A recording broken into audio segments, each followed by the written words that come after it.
Good morning student. Test quiz में आपका स्वागत है। आज का लेक्चर है कक्षा 11वीं के लिए निर्देशांक ज्यामिति। निर्देशांक ज्यामिति का ये 6वां भाग है। इसमें हम सरल रेखा के विभिन्न रूप देखे हैं, जैसे कि सरल रेखा का एक है प्रवणता है y अंतखंड y equal to mx plus C. दूसरा है x अंतखंड और y अंतखंड x upon a y upon b equal to 1। फिर हमने लंब रूप देखा x cos alpha plus y sine alpha equal to p, जहाँ पर मूल बिंदु से डाले गए लंब की लंबाई p है और अल्फा लंब द्वारा मूल बिंदु से डाले गए लंब जो एक अक्ष से बनाता है वो कोण है। ऐसा करके और बहुत सारे रूप देखा, दो बिंदु से जाने वाले सरल रेखा। तो ये 3 स्टैंडर्ड रूप है। इसमें क्या होता है कि एक रूप से दूसरे रूप में परिवर्तन करने का क्वेश्चन इसमें रहता है। तो जैसे हम कुछ भी एक सरल रेखा का समीकरण पकड़ लेते हैं, उसको इस सब फॉर्मेट में बदला जा सकता है। उदाहरण के तौर पे जैसे 5x minus 12y equal to 26 लिखा है। तो यहाँ पर क्या है कि यदि इसको हम y equal to mx plus c form में बदलना है तो y इक्वल टू इसको y के लिए हल करेंगे, यानी y को एक तरफ कर देंगे। 5x plus 26 equal to 12y, या फिर 12y equal to 5x plus 26। अब ये y equal mx plus c form लाना है तो 12 का भाग दे दो, y को यहाँ के लिए रखो। y equal to 5/12 x plus 26/12। तो इसका प्रवणता हो गया 5/12 और y अंतखंड हो गया, इसका y अंतखंड हो गया 26/12। 26/12 ने 13/6 इकाई। तो इस प्रकार क्या है, जिस किसी भी फॉर्मेट में किसी भी समीकरण को बदला जा सकता है। अब जैसे क्या है, यदि अंतखंड रूप में बदलना है x upon a plus y upon b equal to 1, तो 5x माइनस 12 इक्वल टू 26 कर दीजिए। अब इधर 1 लाना है, तो 26 का भाग दे दीजिए। 5/26 x ऋण 12/26 y इक्वल टू 1। अब इसको इस फॉर्मेट में बदल दीजिए, x upon a plus y upon b equal to 1 में। तो ये हो जाएगा x अपान 26/5 और प्लस y अपान ऋण 26/12 इक्वल टू 1। तो x अंतखंड हो गया 26/5 और y अंतखंड हो गया ऋण 26/12 मीन्स ऋण 13/6। इस प्रकार इसका x और y अंतखंड का निरूपण हो गया। तो इसमें एक चीज है कि ऋण 26/12 था, इसको इधर किए है ना y अंतखंड।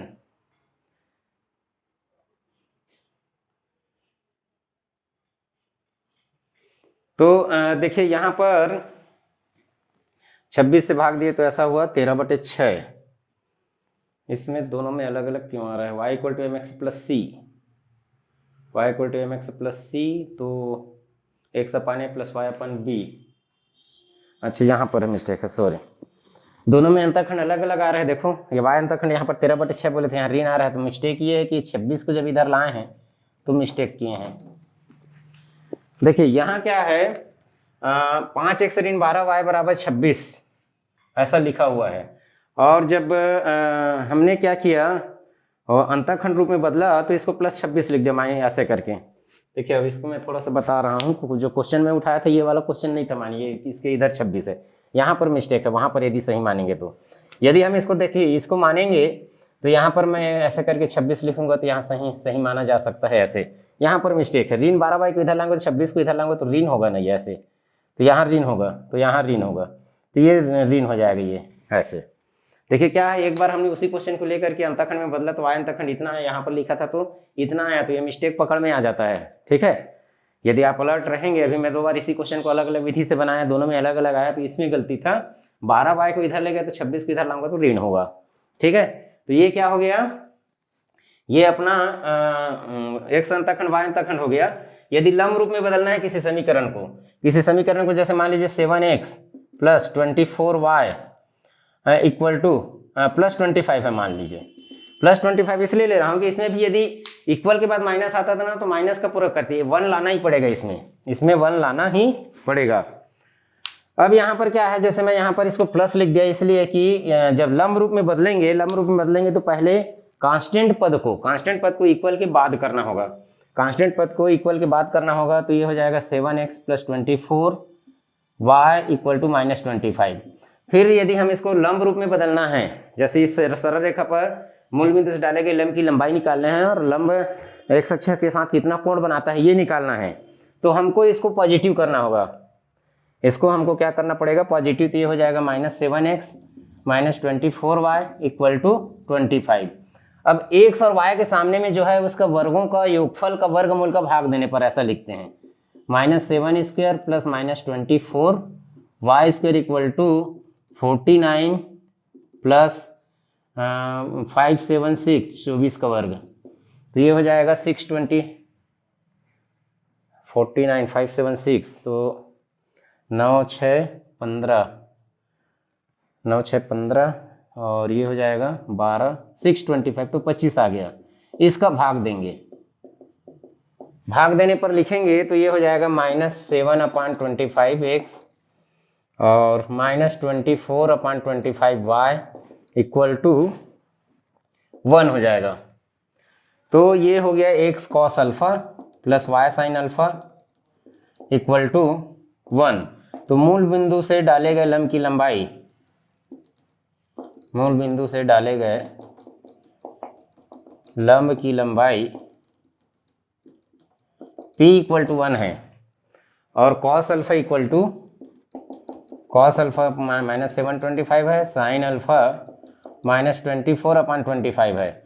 मतलब ये है कि ये cos और sin दोनों में मूल बिंदु पर डाला गया लंब की लंबाई x अक्ष के साथ जो कोण बनाता है उसका cos की वैल्यू इतना है और sin की वैल्यू इतना है। मतलब ये sin और cos दोनों ऋण है, मतलब क्या हुआ, तृतीय चतुर्थांश में है, ये तृतीय चतुर्थांश में है। ऐसे कुछ क्वेश्चन हम देख लेते हैं जिसमें एंगल की वैल्यू निकलेगा तो आपको ज़्यादा समझ में आ सकता है, वो आपके लिए ज़्यादा काम का रहेगा। कुछ क्वेश्चन हम ऐसे पकड़ लेते हैं जिसमें मूल बिंदु से डाले गए लंब की लंबाई निकलेगा और लंब एक अक्ष के साथ जो कोण बनाएगा वो कितना है। इसको अभी हमने कुछ अलग टाइप का क्वेश्चन यहाँ लिख रखा है, कुछ क्वेश्चन देख लेते हैं जो उसमें डायरेक्ट वो मिले हमको। जिसमें डायरेक्ट मिलेगा उसको हम देख सकते हैं कि एंगल जैसे कि x plus √3y, x plus y equal to √2 ले लेते हैं, x minus √3y plus 8, x minus √3y plus 8, ये हमारा सरल रेखक समीकरण है जिसको हम तीनों रूपों में बदलेंगे, अंतःखंड रूप में बदलेंगे और y अंतःखंड रूप में बदलेंगे, x अंतःखंड y अंतःखंड में बदलेंगे और लंब रूप में बदलेंगे। तो सबसे पहले क्या है कि y equal to mx plus c रूप में बदलना है, तो y को उधर ले जाओ, x plus 8 equal to √3y, तो y equal to x √3y equal to x plus 8, y equal to 1/√3x plus 8/√3, तो y equal to mx plus c, इससे तुलना करेंगे तो इसकी प्रवणता tan थीटा बराबर 1/√3 है या tan 30 डिग्री। तो x अक्ष की धनात्मक दिशा में ये रेखा ना, अब की बार रेखा बना रहे हैं, लंब नहीं, इसकी प्रवणता 1/√3 है, यानी x अक्ष रेखा जो है x अक्ष की धनात्मक दिशा से थीटा कोण बनाएगा और इसका y अंतःखंड c बराबर 8/√3 है।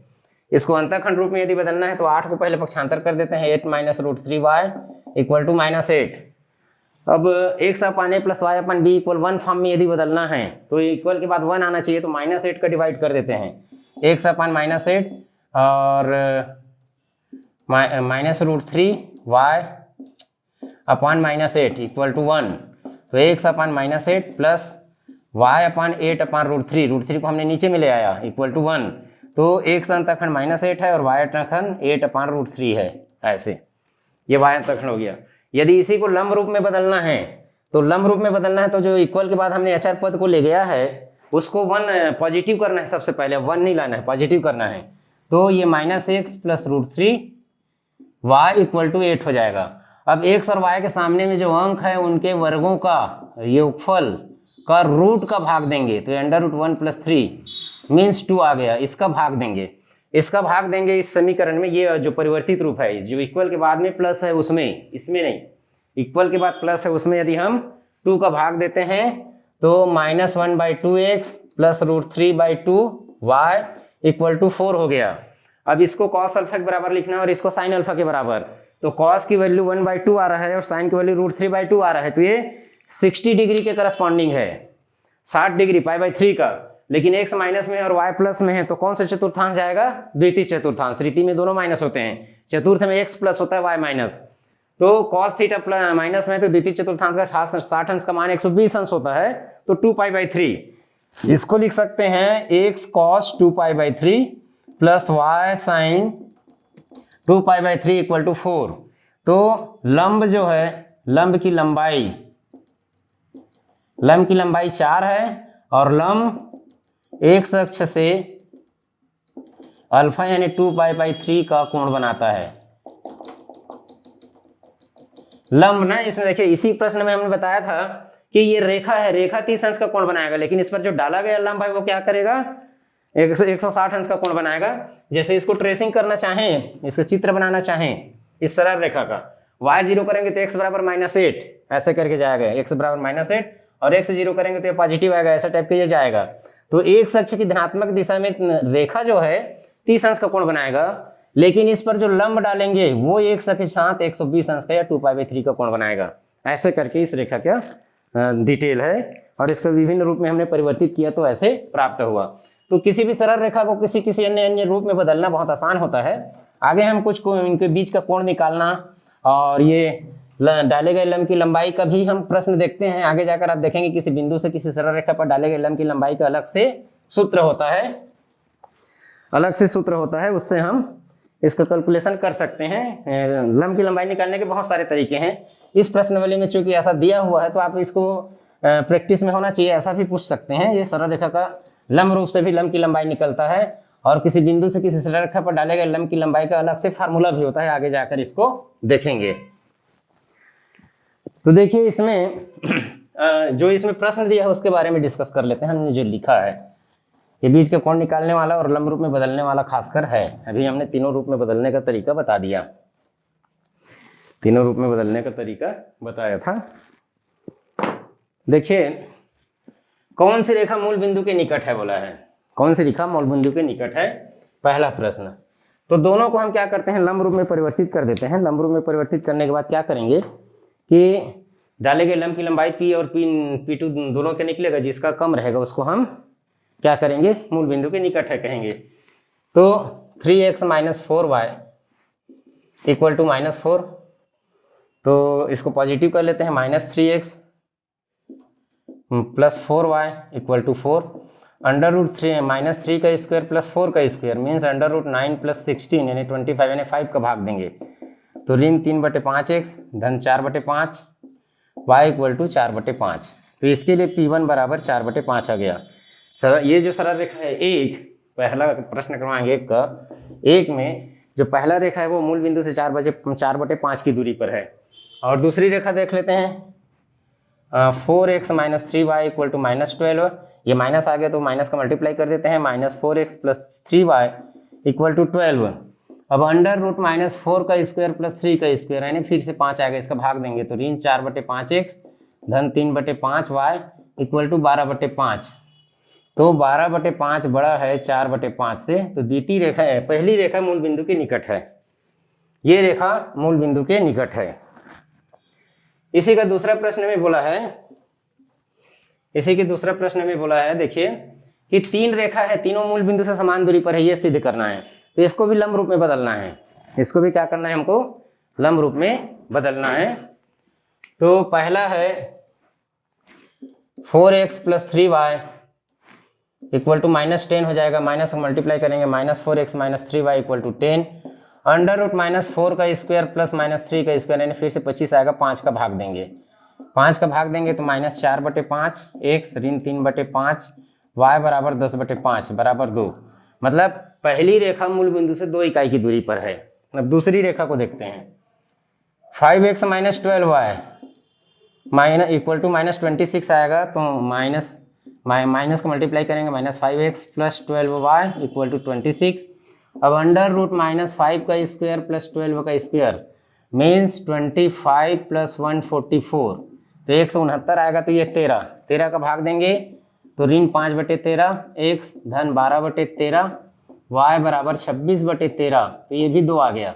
द्वितीय रेखा भी मूल बिंदु से 2 इकाई की दूरी पर है। अब तीसरी रेखा देखते हैं, 7x + 24y इक्वल टू 50, तो √7² + 24² मीन्स 49 + 576 है, ये 625 आएगा जिसका रूट 525 होगा।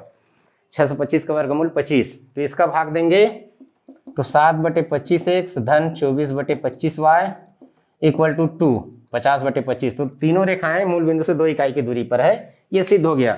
वो बात अलग है कि इसका एक कॉस अल्फा और साइन अल्फा का मान बदल रहा है, साइन अल्फा और कॉस अल्फा का मान बदल रहा है, बाकी सभी रेखाएं मूल बिंदु से समान दूरी पर हैं। इस प्रकार इसको हमने सिद्ध कर दिया। नेक्स्ट देखते हैं तीसरा प्रश्न।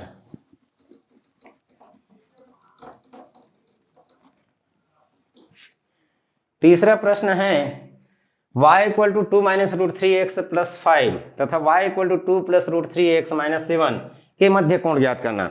दो रेखाओं के मध्य कोण निकालने का सूत्र है tan theta equal to mod of m2 minus m1 upon 1 plus m1 m2, जहां m1 m2 उन दोनों सरल रेखाओं की प्रवणता है। तो तीसरा प्रश्न में पहला जो है y equal to 2 minus root 3x plus 5 लिखा है, तो इसकी प्रवणता m1 equal to 2 minus root 3 है।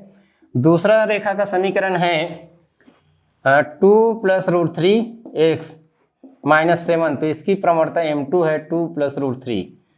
अब इनके बीच का कोण निकालना है, तो tan थीटा बराबर मॉड ऑफ m2 मतलब 2 plus root 3 minus 2 minus root 3 upon 1 plus 2 minus root 3 and 2 plus root 3, ऐसे। तो ब्रैकेट खोलेंगे तो 2 plus root 3 minus 2 plus root 3 1 plus ये a minus B into A plus B है, तो A square minus B square means 4 minus 3 root 3 का square 3, यहाँ से 2 कट गया, 2 रूट 3 और 5 माइनस 3 तो 2, तो रूट 3 आ गया। ये tan 60 की वैल्यू होती है, तो इन रेखाओं के बीच का कोण 60 डिग्री है। ये जो दो सरल रेखा यहाँ पे दिख रहा है, इनके बीच का कोण 60 डिग्री है। देखते हैं अगला क्वेश्चन। बिंदुओं a टू a तथा माइनस 2 3 से जाने वाली रेखा 4x plus 3y plus 5 equal 0 के लंबवत है, तो a का मान ज्ञात करना। तो देखिए इस रेखा का पहले लिखते हैं चौथा, a टू a तथा माइनस 2 3 से जाने वाली रेखा की प्रवणता निकालते हैं m1। तो ये हो जाएगा y2 minus y1 3 minus 2a minus 2 minus a। अब लिखते हैं रेखा 4x plus 3y plus 5 equal 0, तो 3y equal to minus 4x minus 5 या y equal to minus 4/3 x minus 5/3। तो इस रेखा की प्रवणता माइनस 4/3 है, इस रेखा की प्रवणता 4/3 है।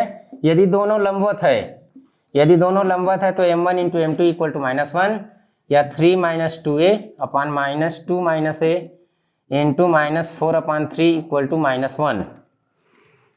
तो देखिए ये माइनस और ये माइनस को प्लस कर देते हैं, 4 3 माइनस 2a, ये माइनस और ये minus plus, minus 2 minus a को उधर ले जाते हैं, 3 इंटू माइनस 2 माइनस a, 3 उधर चला गया, माइनस 2 माइनस a उधर चला गया, 4 को यहाँ रखे, ये माइनस और ये माइनस मिलके प्लस, तो ये हो गया 12 minus 8a equal to minus 6 minus 3a।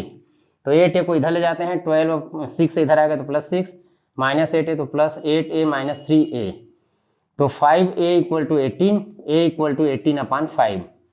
इस प्रकार ये a की वैल्यू है जब ये दोनों क्या है, एक दूसरे के लंबवत है। इसमें का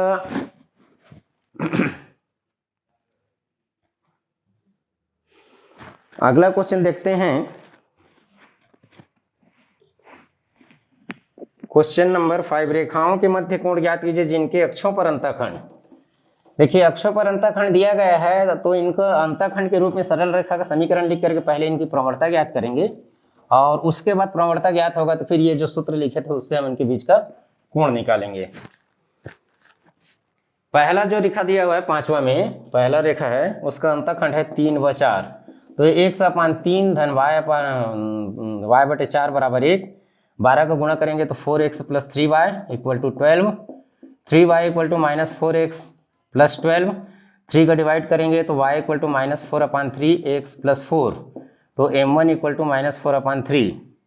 दूसरा रेखा का अंतःखंड है 1 8, तो x upon 1 upon y upon 8 equal to 1, 8 का गुणा करेंगे तो 8x धन y बराबर 8, y equal to minus 8x और प्लस 8। तो दूसरी रेखा की प्रवणता m2 है -8, इनके बीच का कोण होगा tan थीटा बराबर mod of m2 minus m1 upon 1 plus m1 m2।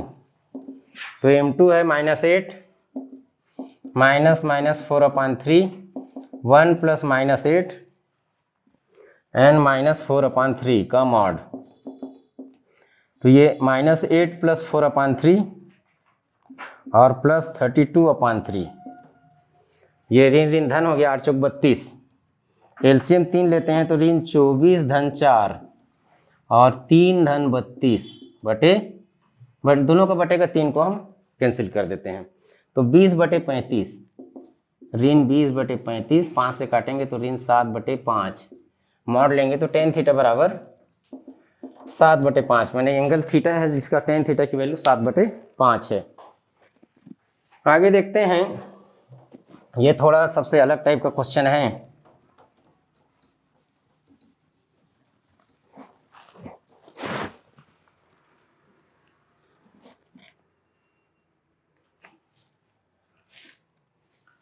इसमें लिखा हुआ है रेखा x upon 4 plus y upon 6 equal to 1 पर लंब उस बिंदु से खींची गई रेखा का समीकरण ज्ञात कीजिए जहां ये y अक्ष से मिलती है। तो सबसे पहले इसका चित्र बना लेते हैं। y 0 करेंगे तो x बराबर 4 आएगा, यानी x को ये 4 से 4 0 से होकर के जाता है, और 1 से 0 करेंगे तो y इक्वल टू 6 आएगा। तो y एक्सिस को 0 6 से होकर के जाता है ऐसे, ये बिंदु है 0 6। तो यहाँ पर इस रेखा के लंब रेखा का, इस रेखा का समीकरण ज्ञात करना है। इस बिंदु पर 0 6 से लंब रेखा का समीकरण ज्ञात करना है। तो आगे के प्रश्नावली में आएगा तो और कुछ सिद्धांत नहीं लाते हैं, इसकी प्रवणता निकालेंगे, फिर इसकी लंब रेखा की प्रवणता निकालेंगे, फिर ऐसा करके बनाएंगे। इससे अच्छा हम ऐसे लिख लेते हैं, x upon 4 plus y upon 6 equal to 1। तो 6 का मल्टीप्लाई कर देते हैं, 6 नहीं 12 का, तो ये 3x plus 2y equal to 12 हो जाएगा। तो इस पर लंब रेखा, देखिए लंब रेखा का समीकरण समांतर रेखा में क्या होता है, ax plus by plus c equal to 0। तो इस पर समांतर रेखा का समीकरण लिखेंगे तो ax plus by plus lambda equal to 0। x और y का गुणांक वही रहेगा, अचर पद बदलेगा, लेकिन इस पर लंब रेखा का समीकरण लिखेंगे तो by minus ax plus lambda equal 0 लिखेंगे। x का गुणांक y में जाएगा, y का गुणांक x में आएगा, बीच का चिन्ह बदलेगा। तो यहाँ पर क्या हो जाएगा, 2x minus 3y plus lambda equal 0 हो जाएगा। इस पर लंब रेखा, ये 2x में आ गया, 3y में चला गया। अब लेमडा निकालने के लिए इसका यूज करेंगे, यह 0 6 से जाता है, यह 0 6 से जाता है तो क्या हो जाएगा, 2 into 0 minus 3 into 6 plus lambda equal 0। तो ये 18 आ गया, लेमडा बराबर 18। तो सरल रेखा का समीकरण हो गया 2x minus 3y plus 18 equal 0। ये इसका सॉल्यूशन है। तो इस प्रकार हम सरल रेखा को विभिन्न रूप में परिवर्तित करना और उनके बीच का कोण निकालने का कुछ क्वेश्चन हमने देखा। आगे अभी निरसांक ज्यामिति का कई लेक्चर बाकी है, आगे देखेंगे अलग अलग इसका प्रतिच्छेद बिंदु निकालने का तरीका। सरल रेखाओं का संगमन, यानी दो रेखाओं का या 3 रेखाओं का प्रतिच्छेद बिंदु या उनके संगामी सिद्ध करने का क्वेश्चन देखेंगे। 2 रेखाओं का प्रतिच्छेद बिंदु ज्ञात करने के लिए उन दोनों सरल रेखाओं के समीकरण को किसी भी विधि से हल कर दीजिए, जो मान आएगा, इसके पहले भी बताए हैं, वो उनका प्रतिच्छेद बिंदु होगा। संगामी रेखा का मतलब होता है यदि 3 सरल रेखाएं एक बिंदु से होकर ऐसे जाती हैं तो इनको संगामी रेखाएं कहा जाता है। संगामी रेखाएं सिद्ध करने के लिए 2 रेखाओं का प्रतिच्छेद बिंदु ज्ञात करेंगे और तीसरी रेखा वहां से जाता संतुष्ट कराएंगे तो तीसरी रेखा भी उसी बिंदु से चला जाएगा, तो ऐसे ही संगामी सिद्ध हो जाएगा। और इसी से रिलेटेड 1-2 क्वेश्चन देखिए, जैसे कि ये पहला क्वेश्चन है, प्रतिच्छेद बिंदु ज्ञात करने के लिए बोला है। 2 सरल रेखाएं हमारे पास दिया हुआ है, पहला दूसरा। तो देखिए पहला सरल है 2x minus Y plus 3 equal 0, दूसरा है x plus y minus 5 equal 0। अब हमने जैसे बताया था, जरूरी नहीं है क्रॉस मल्टीप्लिकेशन मेथड, तिर्यक गुणन विधा से करें इसको। तिर्यक गुणा से हम क्या करते हैं, इन दोनों को ऐड कर देते हैं, वाई वाई कट जाएगा, विलोपन विधि से हल कर देते हैं, वाई वाई कट जाएगा और ये हो जाएगा 3x और ये -2 इक्वल 0। तो x इक्वल टू -2/3 इसमें पुट कर देते हैं, x इक्वल टू 2/3। तो 2/3 प्लस वाई माइनस 5 इक्वल 0, या y इक्वल टू 5 माइनस 2/3, तो 5 दिए 15, 13/3। तो इस प्रकार इसका प्रतिच्छेद बिंदु है 2/3 और 13/3, ये इसका प्रतिच्छेद बिंदु होगा। आगे देखते हैं दूसरा सरल रेखा। ये पहले सरल रेखा का प्रतिच्छेद बिंदु हुआ। दूसरा सरल रेखा है y इक्वल टू, पहला का दूसरा है ये, y equal to m1x plus a/m1 and y equal to m2x plus a/m2, ऐसा दिया हुआ है। तो इसको किस विधि से हल करें? विलोपन विधि। विलोपन विधि भी लगा सकते हो, y कैंसिल हो जाएगा, या इसको सीधा सीधा प्रतिस्थापन कर दो ना, दोनों ये भी y बराबर है, ये भी y बराबर है, दोनों को इक्वल कर दो, एक साइड बराबर है तो m1x plus a/m1 equal to m2x plus a/m2। m2 को इधर ले आएंगे तो m1 minus m2 into x हो जाएगा, और इसको इधर ले आएंगे a/m2 माइनस a/m1, तो m1 minus m2 into x, a common ले लेते हैं तो 1/m2 माइनस 1/m1,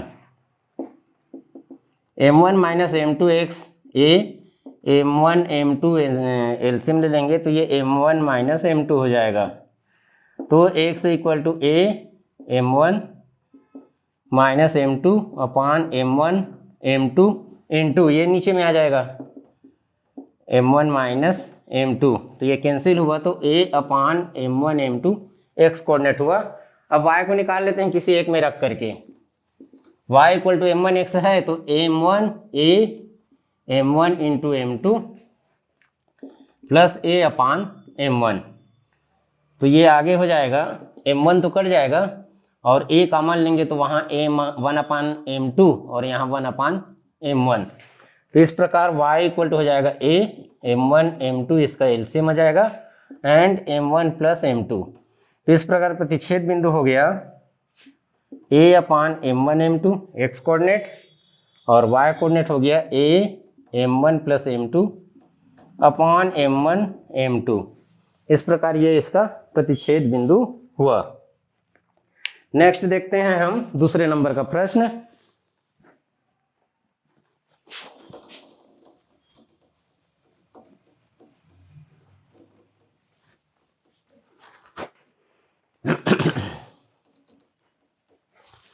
दूसरा नंबर का प्रश्न है, यदि 3x minus b y plus 2 equal 0 व 9x प्लस 3y प्लस ए इक्वल 0 एक ही रेखा को निरूपित करता है, तो इसके लिए सिद्धांत देख लेते हैं।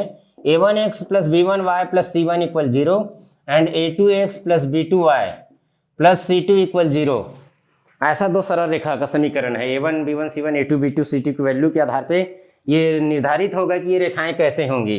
तो यदि a1 अपान a2 बराबर नहीं है b1 अपान b2 को, तो प्रतिच्छेदी रेखा है, ये प्रतिच्छेदी रेखाएं हैं, एक दूसरे को एक बिंदु पर काटेंगी। यदि a1 अपान a2 और b1 अपान b2 बराबर हो जाता है लेकिन c1 अपान c2 बराबर नहीं है, तो ये समांतर रेखाएं हैं, समांतर रेखाएं हैं। और यदि तीनों बराबर है a1 upon a2 equal to b1 upon b2 equal to c1 upon c2, तो ये समपाती रेखाएं हैं। समपाती रेखाएं यानी एक के ऊपर एक आएगा, इनके अनेक हल होंगे, इसका कोई हल नहीं होगा, इसके एक हल होगा, यानी एक प्रतिच्छेद बिंदु निकलेगा, इसके अनंत प्रतिच्छेद बिंदु निकलेंगे, एक के ऊपर एक है इसलिए। प्रश्न क्रमांक 2 में ये बोल रहा है कि 3x minus b y, 3x minus b y plus 2 equal 0 and 9x plus 3y plus a equal 0, ये है एक ही रेखा यानी ये समपाती है, एक ही रेखा यानी समपाती रेखा है, समपाती रेखा है। तीसरा कंडीशन लगेगा इसमें क्या है कि a1 अपान a2 यानी 3 अपान 9 minus b upon 3 and 2 upon a, तो ये दोनों को बराबर करेंगे तो माइनस बी इक्वल टू 3 3 9/9, तो b इक्वल टू -1, ये दोनों को बराबर करेंगे तो 3a इक्वल टू 9 गुणित 2, तो a बराबर 18/3 यानी a बराबर 6। ये a और b का मान है जब ये एक ही रेखा को या समपाती रेखा को निरूपित करेगा, तो समपाती रेखा को निरूपित करेगा। प्रश्न क्रमांक 2। इसी प्रकार अन्य नेचर भी इसके हो सकते हैं।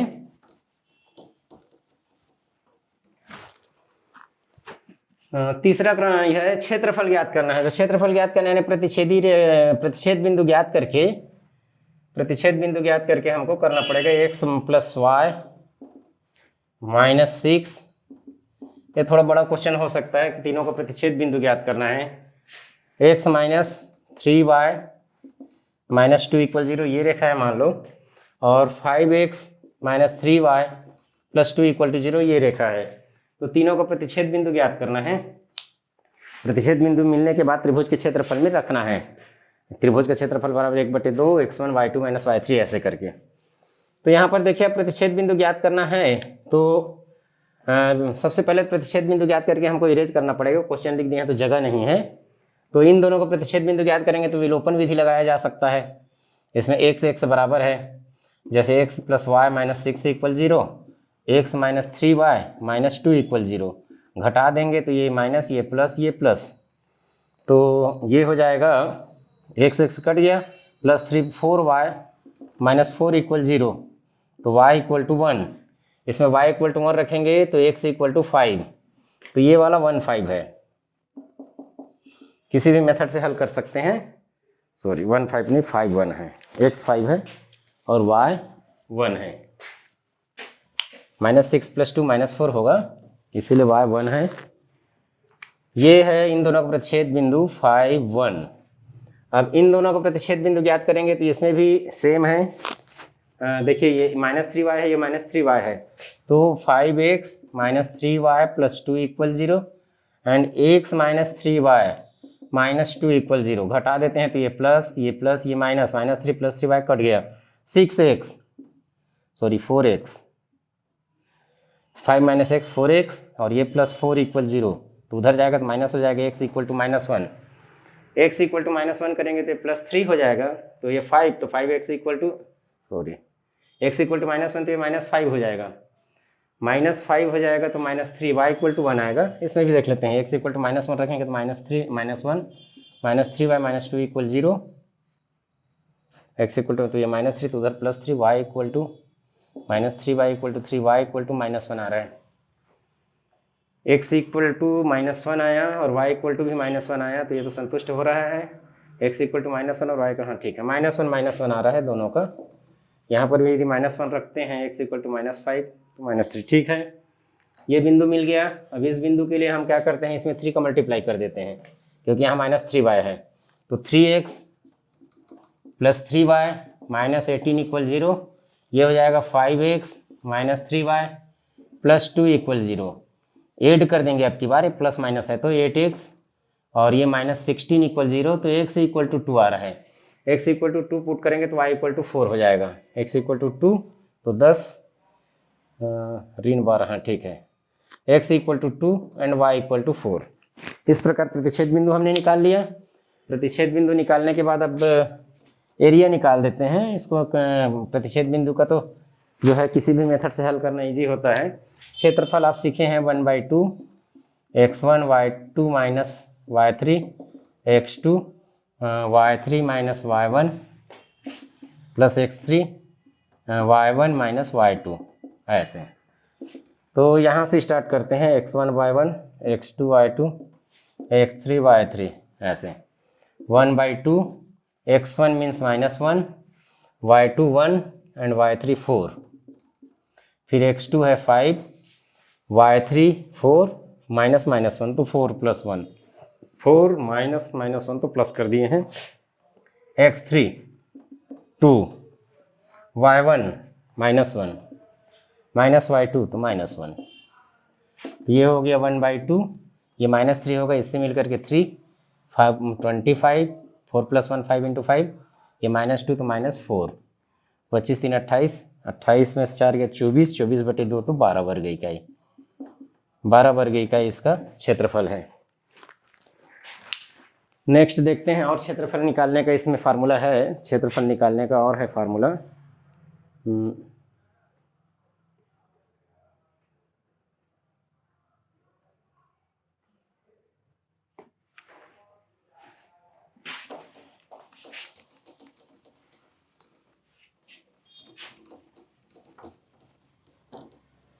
देखिए इसमें चौथा दिया हुआ है y equal to 0 x equal to 0 तथा x upon a plus y upon b equal to 1 से बने त्रिभुज का क्षेत्रफल।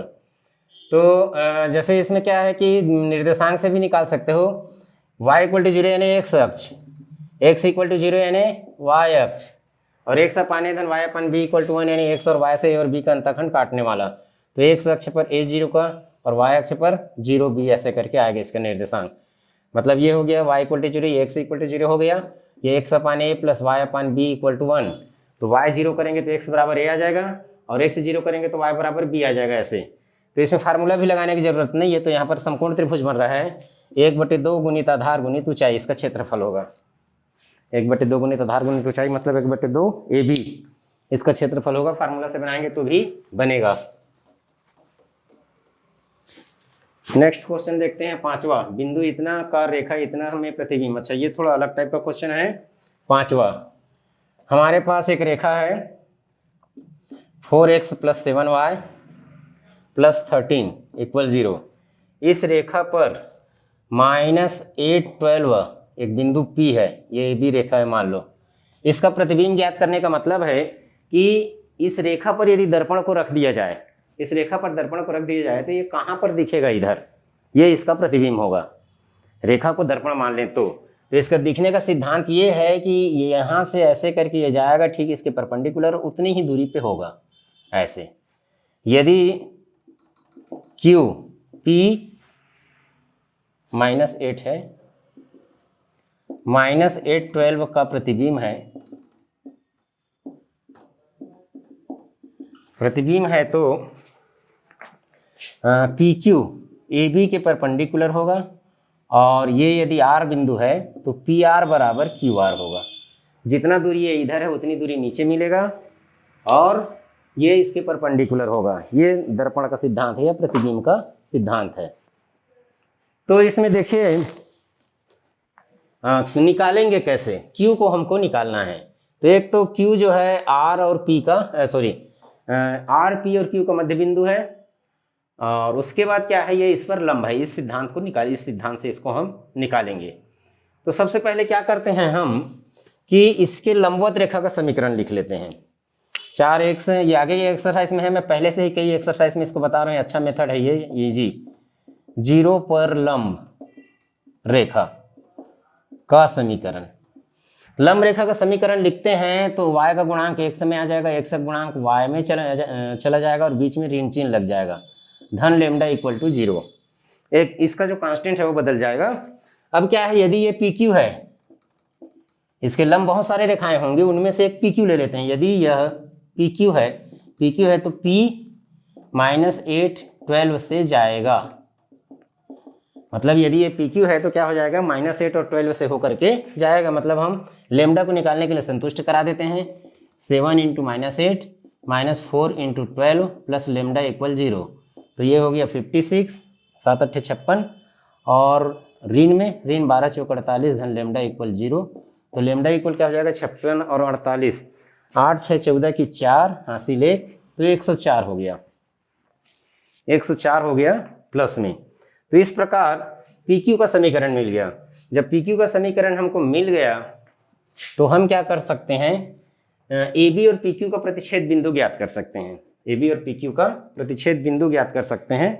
AB और PQ का प्रतिच्छेद बिंदु R निकल जाएगा, फिर R मध्य बिंदु है PQ का। इस सिद्धांत से हम Q का निर्देशांक निकालेंगे। तो देखिए यहाँ पर दोनों को हल करना है। लेमडा इक्वल टू पहले पुट करते हैं, तो 7x - 4y plus lambda means +104 = 0, एक रेखा हो गया, और 4x + 7y + 13 = दूसरी रेखा हो गई। तो आगे हम देखते हैं, इसमें विलोपन विधि लगाएंगे तो इसमें 7 का और इसमें 4 का मल्टीप्लाई कर देते हैं, 49x और -28x प्लस 7 28, 7 का मल्टीप्लाई किए 0, और इसमें 4 का करेंगे तो 16x प्लस 28x 13 × 4 = 0। ऐड कर देते हैं, ये कट जाएगा, ऐड कर देते हैं तो ये कट जाएगा, 49 और 16 65x, और 728 और 52, 28 और 52 तो 80 हो जाएगा, धन 780 हो जाएगा, = 0। तो x इक्वल टू -780/65। तो 13 पंचे 13 छक 78 और 13 पंचे 65, तो 12 पंचे 60, तो ऋण 12 आ रहा है एक्स कोऑर्डिनेट। इसका एक्स कोऑर्डिनेट ऋण 12 आ रहा है आर का। और वाई कोऑर्डिनेट निकालने के लिए हम इसमें रख देते हैं ऋण 12, 4 गुणित ऋण 12 और धन 7y धन 13 बराबर 0, तो 12 चौक 48, ऋण 48 और 13, तो ऋण 48 धन 7y धन 13 बराबर 0। दिस इम्प्लाइज दैट ऋण 48 और धन 13 तो ऋण 35, 7y बराबर धन 35, y बराबर 5। तो ऋण 12 और 5 आर का निर्देशांक आ रहा है। इसको आप देख लीजिए, नोट कर लीजिए। आगे हम इसमें क्यू निकालते हैं।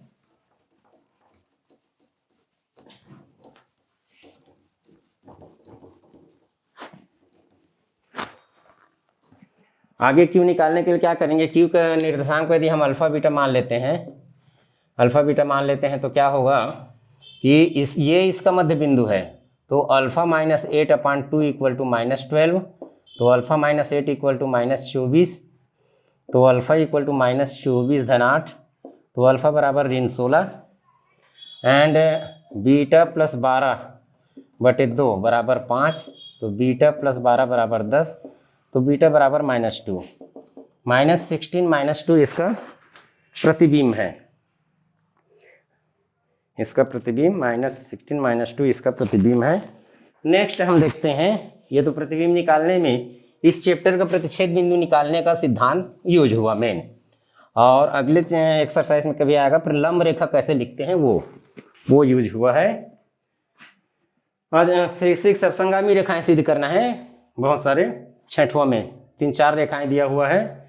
तो संगामी रेखा सिद्ध करना है तो पुराना सिद्धांत ही लगाना है कि किसी भी दो बिंदु को प्रतिच्छेद बिंदु निकालेंगे और तीसरी रेखा को संतुष्ट कराएंगे। यदि वो संतुष्ट करता है तो वो भी उसी बिंदु से जाएगा, अर्थात तीनों संगामी हैं।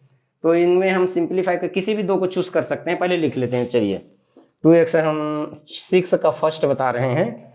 2x - 3y equal to 7, 3x - 4y equal to 13, 8x - 11y equal to 33। तो हम क्या करते हैं, इन दोनों को पकड़ लेते हैं, इसको छोड़ देते हैं। इसमें 4 का गुणा करके लिखते हैं, फर्स्ट और थर्ड है ये सेकंड है। तो फर्स्ट में 4 का गुणा कर देंगे तो 8x ऋण 12y इक्वल टू 7 चौक 28। अब इसको लिख देते हैं 8x ऋण 11y इक्वल टू 33। 4 का गुणा किए तो 8 - 12 28, इसको एज इट इज लिखेंगे। तो 8x - 11y, अब घटा देंगे, माइनस प्लस माइनस, तो ये कट गया। 12 में से 11 तो ऋण y, 28 35 तो ऋण 5, y बराबर 5। अब यहाँ पर y बराबर 5 रख देते हैं। 2 3 × 5 इक्वल टू 7, तो ये 15 हो गया। उधर जाएगा तो धन 15, 7 धन 15 22/2 करेंगे तो x बराबर 11। तो इनका प्रतिच्छेद बिंदु है 11 व 5। अब दूसरी रेखा का LHS ले लेते हैं। दूसरी रेखा का LHS 3x - 4y, तो 3 × 11 - 4 × 5, तो ये 33 ऋण 20 बराबर 13 बराबर RHS। LHS RHS के बराबर है। दूसरी रेखा को संतुष्ट कराए हैं तो ये क्या है, अतः ये संगामी है। ये सिद्ध हुआ। और कुछ समीकरण जो होते हैं संगामी सिद्ध करने के लिए प्रतिच्छेद बिंदु निकालेंगे तो बहुत लंबा जाता है, वैसे निकाल सकते हैं। इसमें और एक आप क्वेश्चन देख सकते हैं जिसमें अननोन क्वांटिटी में होगा, ऐसे कुछ क्वेश्चन यदि होगा तो देख लेते हैं। अननोन क्वांटिटी में ऐसे दिख तो नहीं रहा है संगामी सिद्ध करने में, प्रतिच्छेद बिंदु निकालने में था तो वो तो बताए हैं हम। ठीक है, अननोन क्वांटिटी में तो नहीं दिया, प्रूफ करने का है। ये देखिए कुछ क्वेश्चन ऐसे होते हैं जैसे इसका दूसरा और तीसरा प्रतिच्छेद बिंदु निकालेंगे तो बहुत लंबा चला जाएगा, चाहे किसी भी मेथड से निकालें। लेकिन यदि दूसरा और तीसरा में x = 1 और y = 1 रखे तो तीनों समीकरण संतुष्ट होने लगेगा। मतलब देखिए इसमें x = 1 रखेंगे तो a - b b - c - a 0 हो ही जाएगा।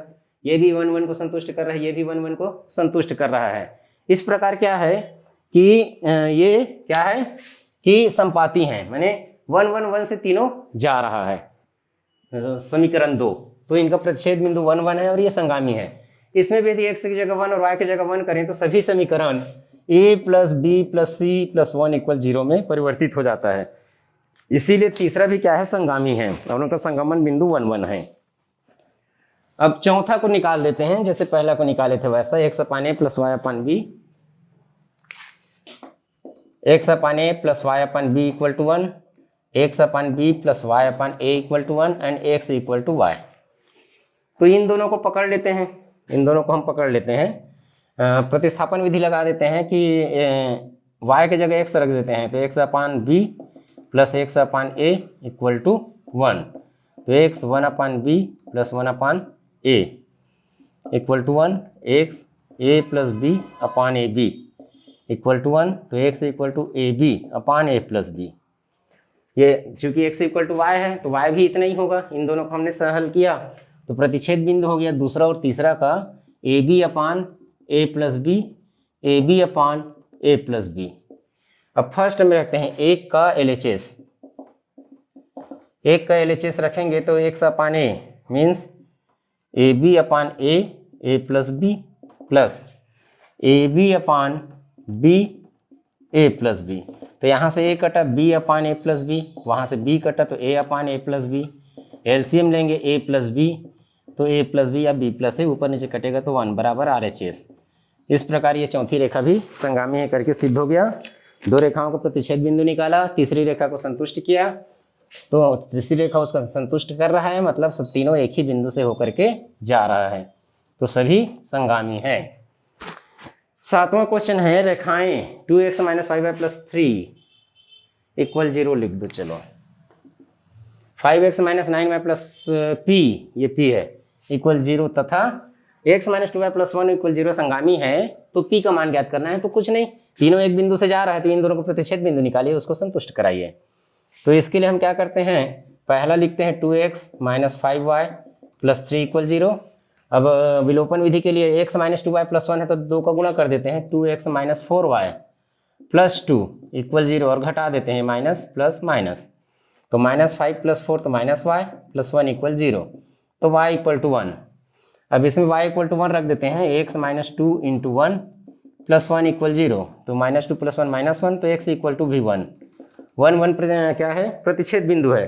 चूँकि तीनों संगामी हैं तो 5x minus 9y plus p equal 0 संतुष्ट होगा 1 1 पर, तो 5 माइनस 9 प्लस p इक्वल 0, तो 5 माइनस 4 उधर जाएगा तो p इक्वल टू 4। इस प्रकार p का मान होगा। तो इस प्रकार विभिन्न रेखाओं के संगामी होने का प्रतिबंध और कुछ अलग अलग टाइप के हमने क्वेश्चन देखा। धन्यवाद।